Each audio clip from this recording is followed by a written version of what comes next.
청취자 여러분, 안녕하세요. 2024 그린 라디오 제작단 소속 성화영입니다.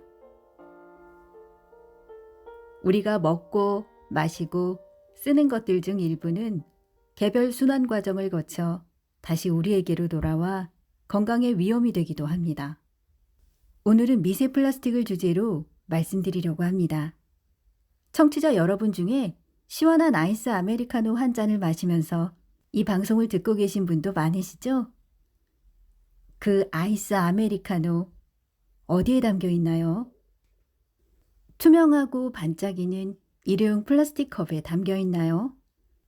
빨대도 함께 사용하고 계시다면 지금부터 제가 들려드리는 이야기를 귀 기울여 들어보세요. 미세 플라스틱은 1 마이크로미터, 100만 분의 1미터에서 5mm 크기의 작은 플라스틱 조각을 말합니다. 눈에 보이지 않을 만큼 크기가 작아서 모르는 사이에 체내에 축적될 가능성이 크고 얼마나 위험한지 정확하게 알려진 상태도 아니어서 걱정하는 분들이 많으신 것 같아요. 미세 플라스틱은 우리 몸에 어떤 경로로 들어올까요? 주로 먹고 마시는 것들로 우리 몸에 들어오는데 그 중에 페트병에 담긴 생수, 물을 통해 섭취하는 숫자가 가장 많았다고 합니다. 바다에 버려진 미세 플라스틱이 먹이사슬을 통해 해산물에 축적되는데 그 해산물을 우리가 먹기도 하죠. 소금과 맥주에도 미세 플라스틱이 있어요. 그럼 우리는 미세 플라스틱을 얼마나 흡수하고 있을까요?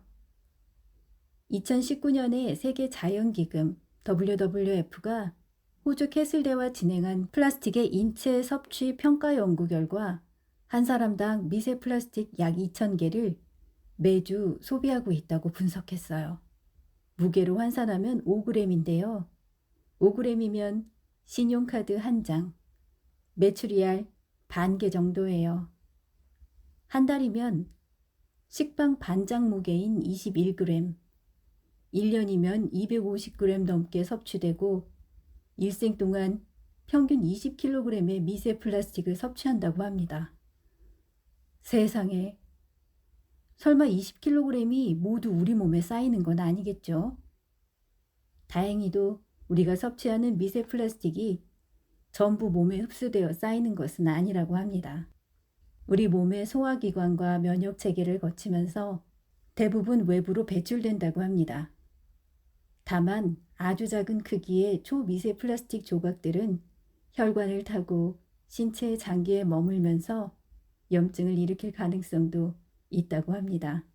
최근의 연구에서는 임산부가 섭취한 미세 플라스틱이 태반과 태아의 소화기까지 이동한다는 것이 밝혀졌습니다. 심지어 영유아가 성인보다 더 많은 미세 플라스틱 조각을 섭취하는 것으로 조사됐어요. 미세 플라스틱이 인체에 얼마나 위험한지에 대해서는 아직 정확한 연구가 부족하지만 일부 동물을 대상으로 진행된 실험에서 미세 플라스틱으로 인한 염증과 대사 문제 등이 나타난 것으로 알려져 있죠. 또한 미세 플라스틱은 플라스틱 자체가 가지고 있는 위험성과 플라스틱의 제조 및 가공 단계에서 사용하는 다양한 화학물질에 대한 위험성을 함께 가지고 있습니다. 우리나라의 인천, 경기 해안과 낙동강 하구가 세계에서 미세 플라스틱 농도가 두세 번째로 높은 곳이라는 내용이 포함된 논문을 접하고 깜짝 놀라서 과연 제 주변에 플라스틱이 얼마나 많은지 찾아봤어요. 아침에 일어나서 잠자리에 들 때까지 온통 플라스틱이 가득한 세상에 살고 있더라고요. 그럼 어떻게 하면 미세 플라스틱을 조금이라도 덜 섭취할 수 있을까요? 식품의약품안전처는 수산물에 대한 플라스틱 섭취는 내장을 모두 제거하고 2회 이상만 세척하고 섭취해도 80% 이상의 플라스틱을 제거할 수 있다고 밝히고 있어요. 생선을 요리할 때는 내장을 제거하고 반드시 2회 이상 흐르는 물에서 세척해서 요리하기로 해요. 일회용 컵 대신 텀블러 사용하기, 이제 실천하고 계시죠? 페트병 생수를 마실 땐 흔들지 않고 마시면 바닥에 가라앉은 미세 플라스틱 조각들 섭취를 줄일 수 있어요. 생활용품 중에서 플라스틱 용기 사용을 조금씩 줄여보세요. 미세 플라스틱을 줄이기 위한 국가적 노력도 있는데요. 해양수산부는 제1차 해양 폐기물 및 해양 오염 퇴적물 관리 기본 계획을 수립하고 해양 플라스틱 쓰레기의 발생량을 2030년까지 60% 저감, 2050년까지 제로화한다는 목표를 발표하며 미세 플라스틱의 절감에 대한 적극적인 노력을 기울이고 있습니다. 나의 건강과 환경을 위해 함께 관심을 기울이고 오늘 내가 할 수 있는 작은 실천을 해보면 좋겠습니다.